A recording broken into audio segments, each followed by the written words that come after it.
Hey guys, welcome back to Affordable. Now today I got a lot of different news for you guys.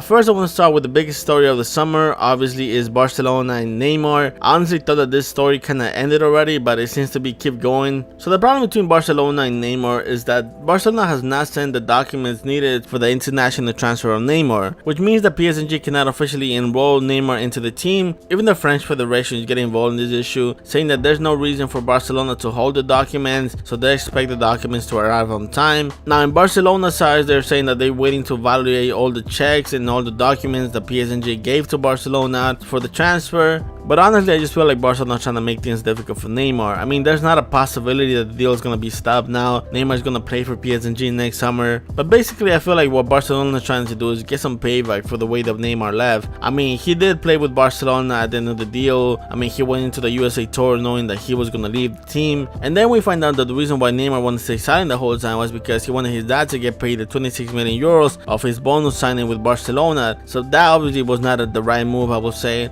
Obviously, you can say that Barcelona is being petty, but at the end I feel like Neymar's gonna get the documents early enough to probably debut with PSG this weekend. Now let's talk about Inigo Martinez. Now Inigo Martinez's move to Barcelona was going really fast. Honestly, I thought that by now he was gonna be officially a Barcelona player, but the transfer seems to be slowing down, and the reason for this is the unwillingness of Barcelona to pay his buyout clause. Real Sociedad is willing to let the player go, but they want Barcelona to pay the buyout clause of his contract, and that is obviously something that Barcelona does not want to do. The total amount for the clause is 32 million euros, which is honestly not that much for how the market is going right now. But the problem is that Barcelona's focus is on rebuilding the middle of the field and the offense, and that they're not really willing to put so much money into defense. And for me, that is a big error. For me, Barcelona is not going to win the Champions League or La Liga, not because of they're not scoring, but it's going to be because of the defense. I mean, you have two of the best forwards with Messi and Suarez. Those two guys are going to score on any other team. For me, the problem is the defense. I mean, when you look at the team, first you got Mascherano, someone that is past his prime. I feel that he has not played in a Barcelona level maybe in the last 2 years. And then you have Piqué. Piqué is a solid defender, but the problem with Piqué is he has his highs and lows throughout the season. Sometimes he seems like one of the best defenders in the world, but then he does so many errors sometimes that it's like, I don't know, it's like you take the good and the bad, I guess, with Piqué. And then you have Umtiti, that for me, he suffers from a lot of inexperience. Sometimes he looks like a really solid defender, but then sometimes he does some really bad errors. And then you have Vermaelen, that for me, Vermaelen, you cannot even count him as a player. I mean, he's injured most of the times. So I see why Valverde wants a defender. I honestly feel like Barcelona would be making a big mistake if they just ignore the problems that they have in their defense. I mean, it's not really like I'm predicting the future. You can kind of just go back into what happened last season. The reason why Barcelona lost La Liga, the Champions League, is not really because of the offense. The problem was that they couldn't keep any team from scoring on them. I mean, small teams from La Liga came into Camp Nou and scored on Barcelona without a problem. I think really that is the big issue that Barcelona needs to fix first.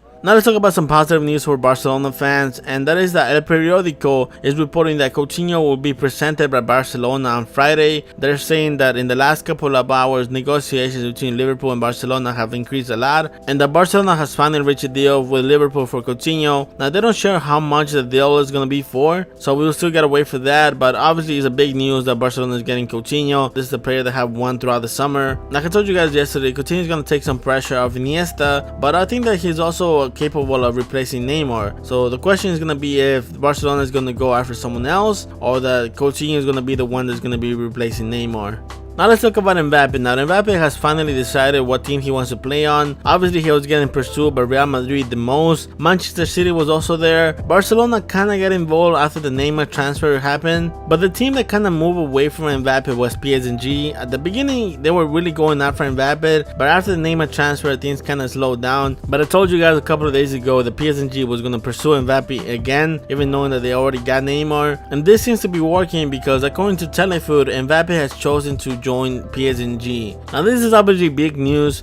Getting Neymar and getting Mbappé in the same summer, that would be such a big move for PSG. They also seem to be going after Alexis Sanchez, so they basically are building their own big three, their own tridente. Now obviously the question is, can they pull it off? I feel like here is going to be where financial fair play rules might affect PSG. I mean, really it's going to be difficult to say that PSG can afford so many players. I mean, only a transfer they will be spending over 500 million euros, and that's obviously not including salaries, not including bonus signings. So I mean, that is honestly pretty insane. But I also feel like this can also change football in the future. I mean, if PSG can pull this off, that would mean that PSG basically destroyed Barcelona by taking away one of their biggest stars, and also beat Real Madrid by basically taking away the superstar that they were pursuing throughout the whole summer. So basically PSG will beat Barcelona and Real Madrid in the window transfer, and that honestly never happens. I mean, Barcelona and Real Madrid are the two biggest clubs that usually get any player that they want, and obviously no one can take away their superstar. But if PSG can do it, I think that this can honestly change football in the future. Now the question is gonna be, is PSG gonna get in trouble with financial fair play rules? I mean, the rumor right now is that the Qatar government are the ones that are putting money into the team. If that is true, obviously if a government puts in money into a team, that is totally against the rules, so there might be some penalties going for PSG. But obviously this still needs to be proven if it's true. So we will see in the future if PSG gets in trouble, and also if they can get their big three together. But yeah guys, that's all the news that I got for you guys today. I hope you guys enjoyed the video. If you guys did, please don't forget to leave a like and subscribe to the channel. I hope you guys have a great day guys. Take care guys.